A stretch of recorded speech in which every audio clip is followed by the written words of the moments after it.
Good afternoon, everyone. It's my absolute pleasure to open the first alumni lunchtime webinar for 2017, presented by James McKee, Director, Northern Transformation.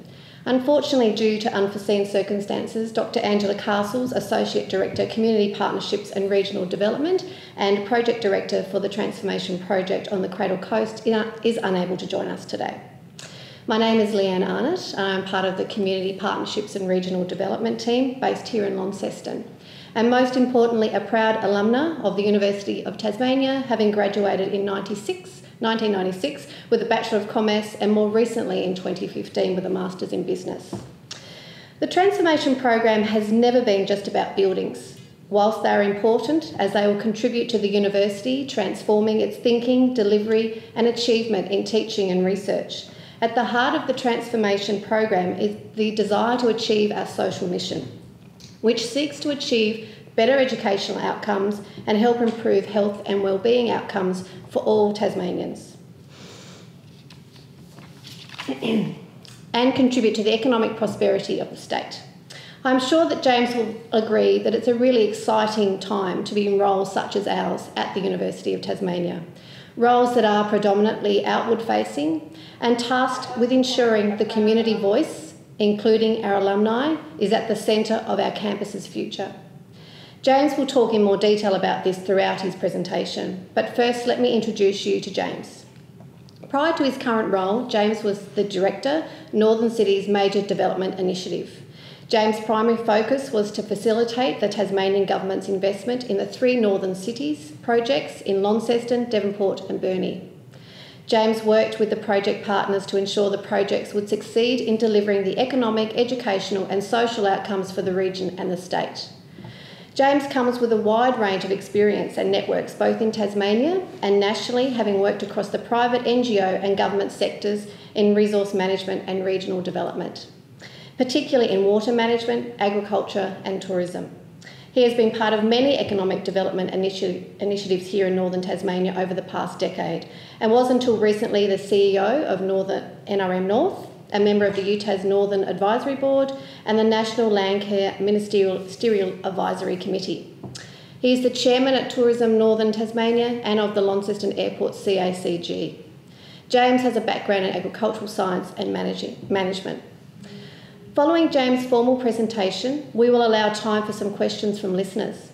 You're welcome to post your questions via the chat box underneath the presentation on your screen. Please note you will need to be logged into the live stream to use the chat facility.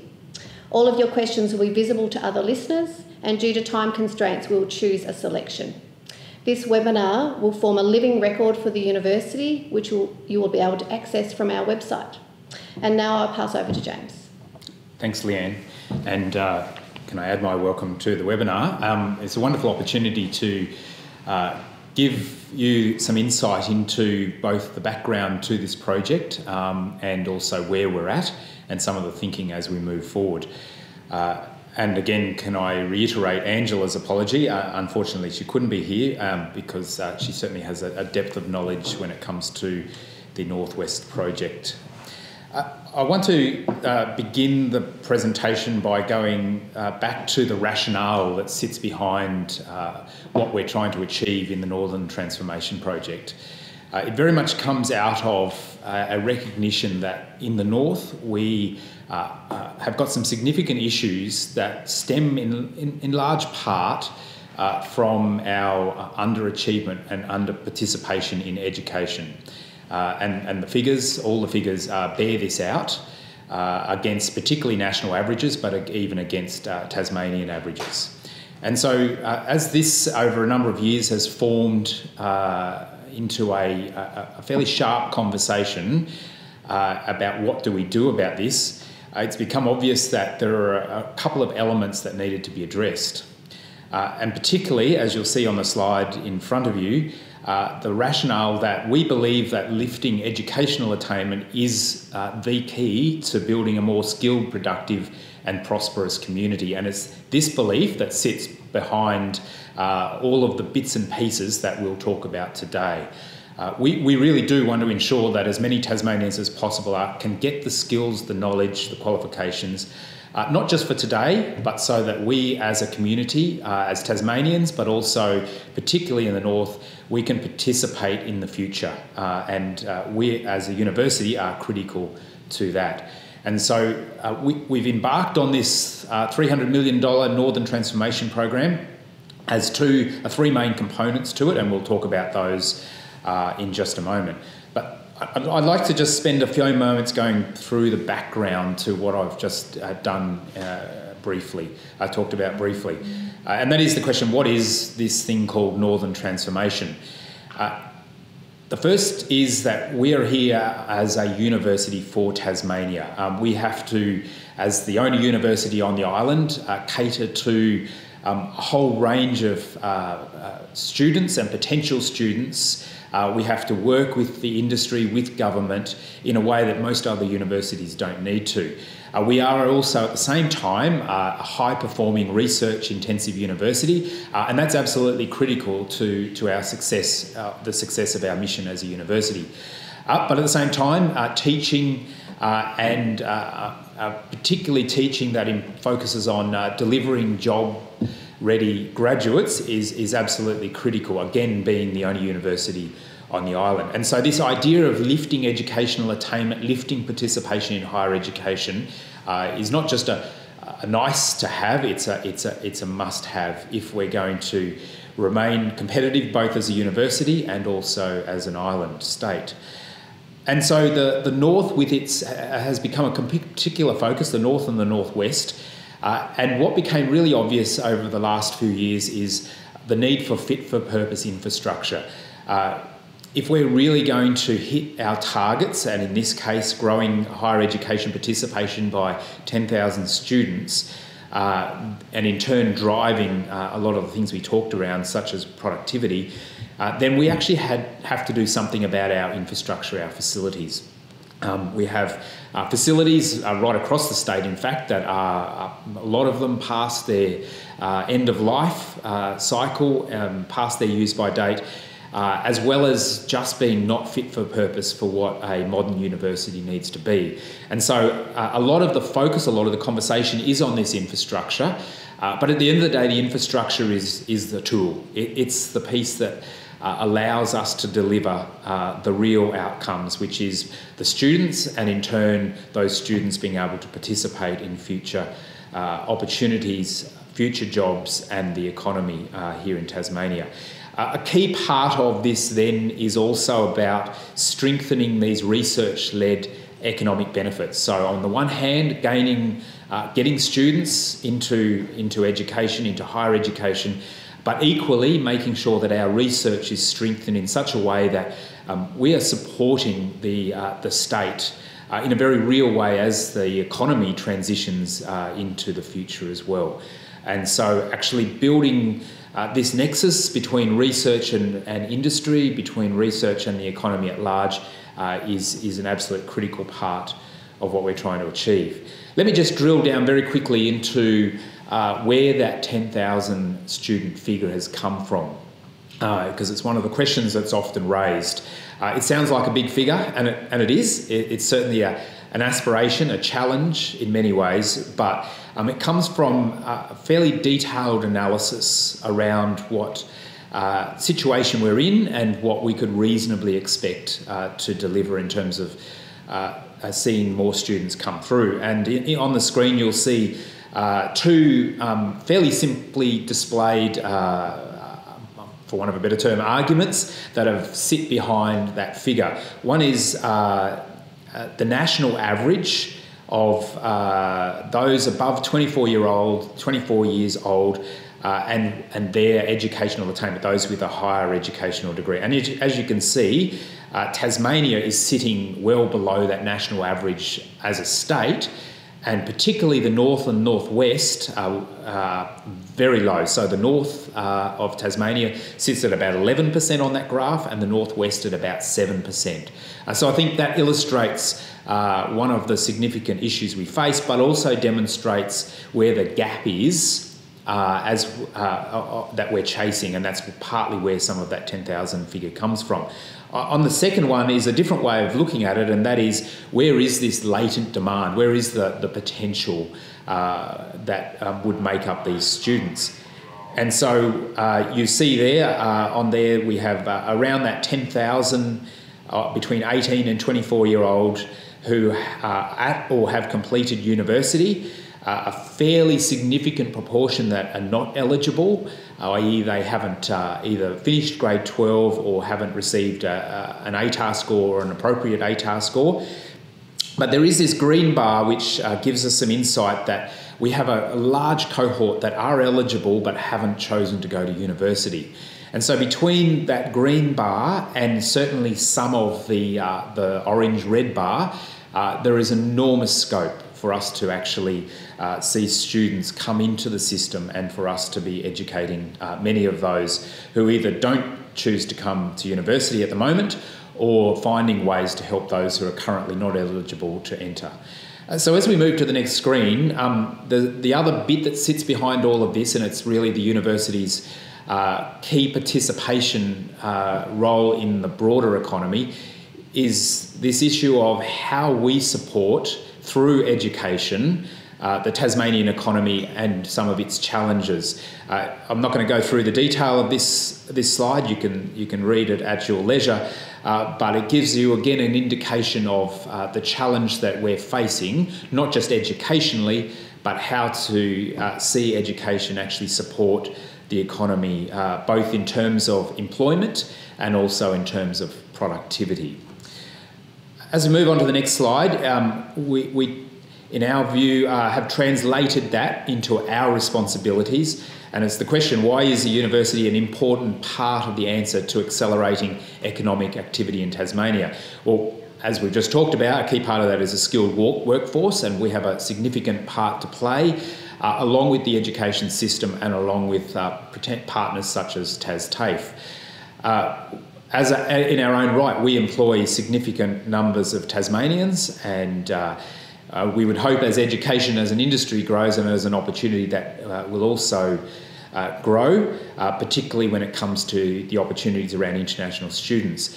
But sitting behind a lot of this fairly blunt conversation about figures and statistics of education is the opportunities that we have when it comes to helping support and drive innovation and the sorts of things which are about actually not just jobs and growth here and now, it's about what could be in the future. And I think as a university, and the Vice-Chancellor often talks about this, is the opportunity for the university to take some leadership in helping drive the future. So when we talk about the north of Tasmania, we're thinking often about how do we take an old industry, for example, forestry, and how do we think about it in a whole new way, in a whole new context. For example, how do we use wood not just as a product for paper, but how do we see it used as an opportunity for extracts, high-value extracts, or for things like cross-laminated timbers. And there's a whole range of economic spaces that we can start to think about how innovation and the university's role in that can really foster an improvement in Tasmania's ability to grow economically as well as socially. Population growth is clearly a government agenda, and it's also something we can contribute to, particularly as we seek to attract more international interstate students. And in addition, we have a role to play in how Tasmania not only value adds to its product, but also how we actually use some of our relationships to improve the exports to the world. As we move on to the next slide, and again, I'm not going to dwell on the detail here, but this gives you a bit of insight into some of the challenges that we're facing in trying to meet some of this aspiration. The poor levels of education, I don't need to reinforce that again. I've mentioned it plenty of times and we know this pretty well. There are many barriers to this, many social, many in terms of culture, as well as ease of access, as well as costs. And so we're working through at the moment as part of the transformation project how we actually overcome some of these. Part of it is the infrastructure. We have this deferred maintenance bill, which on this slide it says $30 million. That's only for a small portion of the total deferred maintenance bill. It's quite significant. In fact, the latest figure I saw was something like $200 million. And as well as we have a set of campuses, particularly here at Inveresk, which are very poorly utilised. They're not built as a university. They often aren't able to be used, some of the buildings, and our utilisation runs at somewhere between the 14 and 18% at the moment. Now, in any terms, that's a very poor utilisation of an asset. And so this is driving a lot of the has driven and is driving a lot of the conversation about the new infrastructure. A lot of community often says, why do we need a whole set of new buildings when we've got perfectly adequate facilities out at Newnham? This is one of the key reasons, along with the need and the opportunity to create world-class facilities in a way that we can't create on a brownfield site such as Newnham. And a good example of that is laboratories. We cannot retrofit in a cost-feasible way with existing buildings here on Newnham to become truly world-class when it comes to laboratories, which in turn is a critical part of attracting key researchers. The other part behind all of this is certainly part of the passion that many of us have in the north here, and it's certainly something the Vice-Chancellor talks regularly about, which is our role in stimulating cities. The world at large is moving towards this idea of cities as economic drivers for regions, and it's a way of focusing some of the effort. And so part of the rationale between the Launceston and Burnie redevelopments is bringing them close to the cities, which provides better outcomes for students and for staff in terms of the facilities that they have access to then in the CBDs. But it also means that we're playing a role in actually helping revitalise both those CBDs.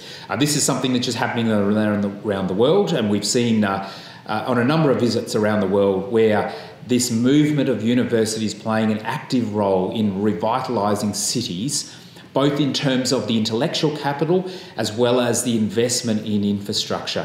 And that certainly sits behind the investments, the government investments, alongside the university investment in Burnie and Launceston. And it's a wonderful opportunity to play a significant civic role in these regions.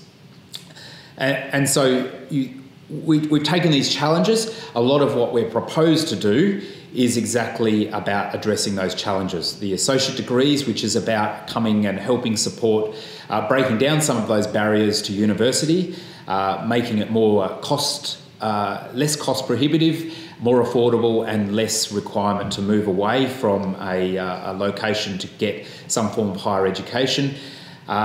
Is absolutely critical, and we'll talk more about associate degrees in a moment.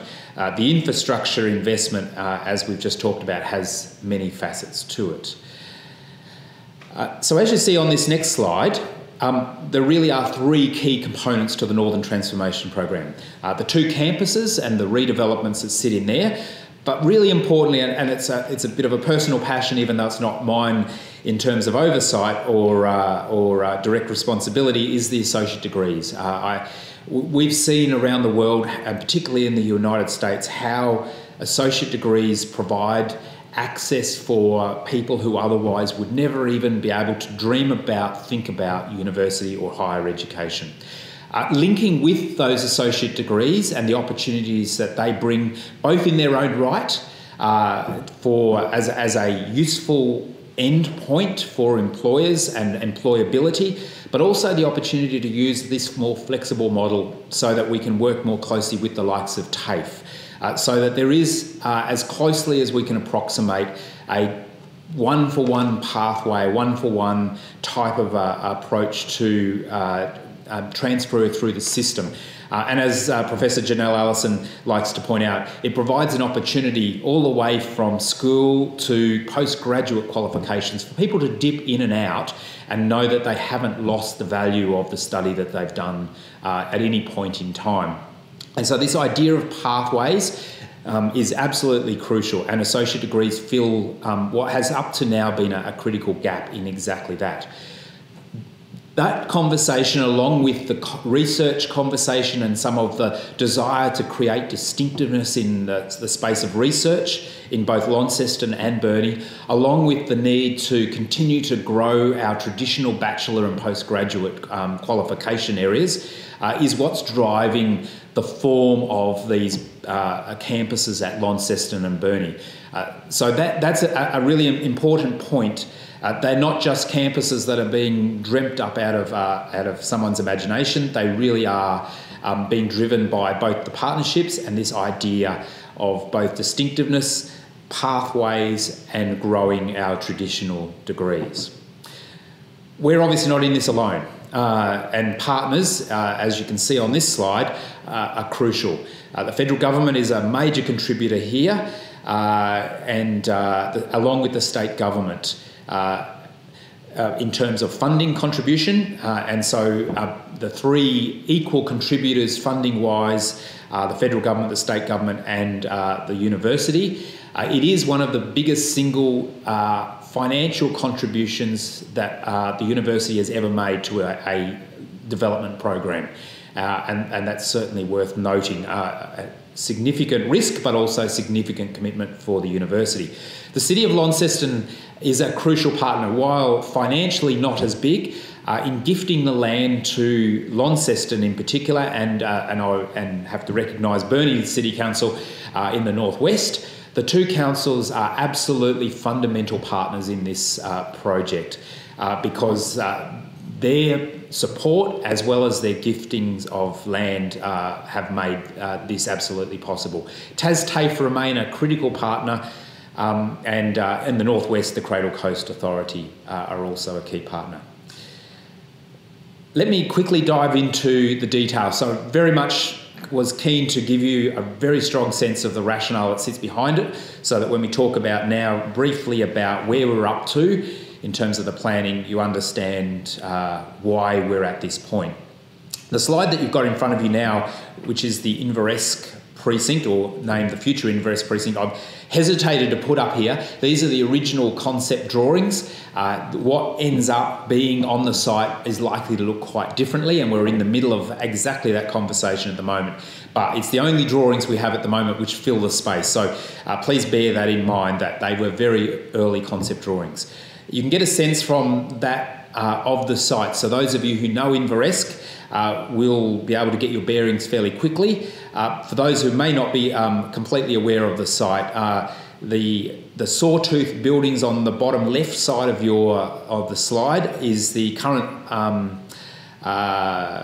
Performing Arts and Takota, the Tasmanian School of the Arts, and on the right bottom hand corner is the corner of the University of Tasmania Stadium. So that's just to give you your bearings there if you're not familiar with the site. The Northesk then runs about through the middle of the slide, and then the main CBD in the centre about 2/3 of the way up. So you can see that the site actually for Launceston isn't quite in the CBD, which means we have some challenges in terms of thinking about its connectivity to the CBD, so that we're not creating something that actually becomes another bubble, which is certainly where we would classify the Newnham campus at the moment. So part of the challenge here is not just about where we place buildings and what those buildings are, it's how do we make sure that the student experience, the staff experience and the community's interaction with the university is very real, even though we're out on this site. There are many other parts to that, but let me quickly give you a bit of an insight into where the current master planning's at. So this slide is very much in draft, but it gives you a sense from a helicopter view of the sort of thinking we're using for this site. And so the Willis Street site, which is Site W, which is very much how we might think about placing some of our heavier kit, for want of a better term, so that the things like labs and the bits of kit that will require a good stable base, but also the things which we want to be an interface for the university. And so the idea that Site W, the Willis Street site, actually has a very porous front entrance so that people can actually see what's going on is quite an important feature. You'll notice the grey bridge, which is an addition, Exactly where that's situated is still being discussed, but we will need that direct connection from Site W to the main Inverest site. Site D is the other bit of land that was gifted to the university by the council, and again it's just got a block on it at the moment. Master planning is very much about just placement and massing, and so what we do exactly on that site is still being discussed, but clearly that'll be much more of an administrative teaching and research side of things, which doesn't necessarily involve heavy kit. We're building on a floodplain on Site D on fairly difficult engineering territory, so being able to put heavy kit there is a challenge in its own right. You'll notice Site A and B and E, which are not currently in any public document, and so these are in discussion. I'm putting them here because they are an important part of our consideration. Site W and Site D in the original concept were quite large buildings and probably larger than would be acceptable to the community. And so some of these other sites provide us with, if we can negotiate them successfully, provide us with the ability to deal with some of the scope and scale issues which we have with the other sites, as well as actually providing a better sense of this as a university campus. Clearly it's not an exclusive university campus, and that's actually important to us. Things like the Queen Victoria Museum and Art Gallery remain an important part of bringing people onto site and interacting with the university. So some of those other sites, so I'm taking a little risk here, I'm showing you this, but that's actually an important part of the conversation that we're keen for you to see and understand. It does allow us also to then think about, in the future, what is our broader opportunities with this site in terms of it becoming a true university campus.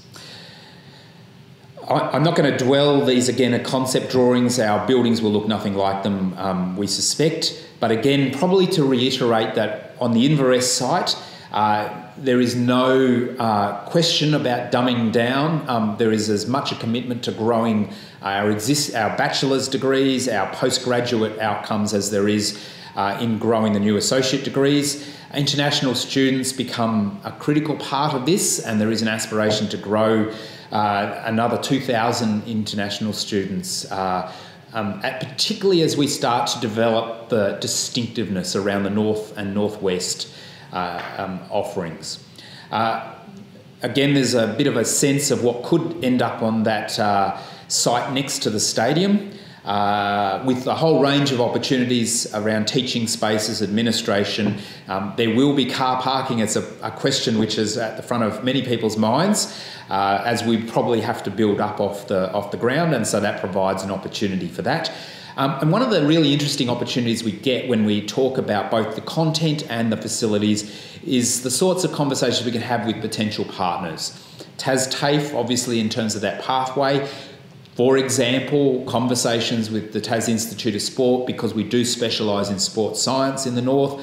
Conversations about what medical and the interface with medical clinics might be to help support our medicine and allied health type activities. And so this is just a bit of a taster. Don't take this as gospel, but as a bit of a taster of the sorts of things we're talking about. On the Willis Street, very much focused on, again, that sort of heavier research around science, technology and engineering type activities, health, nursing, aquaculture and plenty of other things, including emerging narrative around the idea of food science, around wood science, around sport and health, and potentially some other distinctive areas.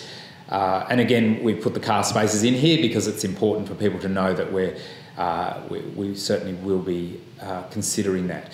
Just before we move on to West Park, which I just jumped to the slide, also just want to make a quick comment about Newnham and the Australian Maritime College. The Australian Maritime College remains an absolute crucial part of the Northern Transformation Program, and we're in the middle of finalising a master plan which helps us actually understand what the growth opportunities could be for the Australian Maritime College.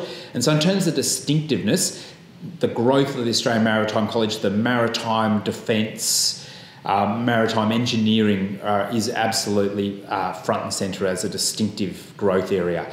The same goes for the Launceston General Hospital, and that's a crucial part of the conversation.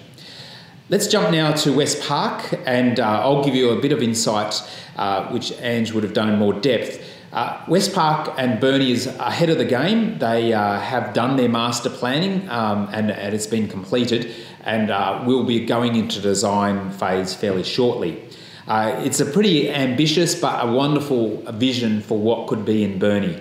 To my mind, a wonderful, again, use of a otherwise quite disparate asset that again is not quite in the heart of Burnie, but attached very closely to it by both road and walking, cycling type infrastructure. And so on the slide in front of you can get a bit of a sense of what that could be. Again, master planning is really just site placement and a bit of early thinking, but you can see again the university here is actually playing an important role in regenerating a site, in linking the Makers Workshop, sporting fixture, West Park Oval, and bringing all that back in terms of linking it to the city. And again, the next slide really is just a bit of insight into some of those issues which I spoke about in Launceston, in Inveresk, which really tries to take into account how do we grab the strengths of the existing campus and put it in a new, vibrant place that adds some real potential. Let me talk very briefly about progress. I'm going to jump through these slides pretty quickly. So the Inveresk, we're well progressed, we're into master planning, and we will move very rapidly into design and development application, working very closely internally within the university with the academic conversation, as well as external conversations with key stakeholders. The master plan will go to public consultation, and we will have a public conversation about what that means. We are moving fairly fast, and we'll come to those timelines in a moment. West Park is now in design phase, and there's a whole bunch of public consultation and stakeholder engagement with that. So I'm ducking through this fairly quickly because we want to leave plenty of time for questions. Associate degrees, many of you would have come across these fairly extensively. Suffice to say, Professor Janelle Allison has been very vigorously leading this conversation. Everybody is delighted with how fast this has happened. We're 6 months ahead of where we had hoped to be, with the first intake of students already in associate degrees in agribusiness and business, applied business, and there's 120 or so of those students already enrolled and beginning their associate degrees, which is beyond our current early expectations. And there'll be a lot of learnings that'll come out of this first cohort, but it's a wonderful thing that's well underway and will only grow. Timelines, I'm not going to go into great detail here. You can see that it's ambitious. In Launceston, we're hoping to have the development application in by August, the first shovel in the ground, so to speak, by November, December. Ambitious, but certainly we want to demonstrate good faith to the community and to those who are funding us by moving this as fast as we reasonably can to make sure we get the right outcome as a university and for the community. In terms of the Northwest, they're ahead of the game, but again, the ambition is that we actually end up going to construction about the same time as Inveresk. So you can see the timeline there, and that'll give you a sense of what we're hoping to do, which is development application somewhere in August, and then by October to December we're appointing construction, so shovel in the ground type of activities. So the question is, how can you help? How can you participate? We are moving fast, and so input, particularly from alumni such as yourself, as well as existing staff and students, is critical. And we have provided already a number of opportunities, and we'll continue to do that in terms of forums and other ways in which people can physically engage with what we're doing. But we also have a website now with a dedicated email, a dedicated phone number, which we would love to see your feedback from. I also maybe stupidly have my mobile phone number out there, so I'm always willing to take calls as well, and I know Ange is as well. So if there are significant opportunities to have a conversation about ideas, in particular opportunities that we may not be seeing, then we're certainly quite happy to see this. Obviously, a webinar like this is part of this, giving you the background, reminding you of where we are, and inviting you to continue to participate in this process. You'll see on the bottom right-hand side of this last slide, which says questions, the website, which has the details of how you can actually get in contact with us. So with that, thank you for your indulgence in terms of listening to me, and happy to take questions. Thanks, Leanne.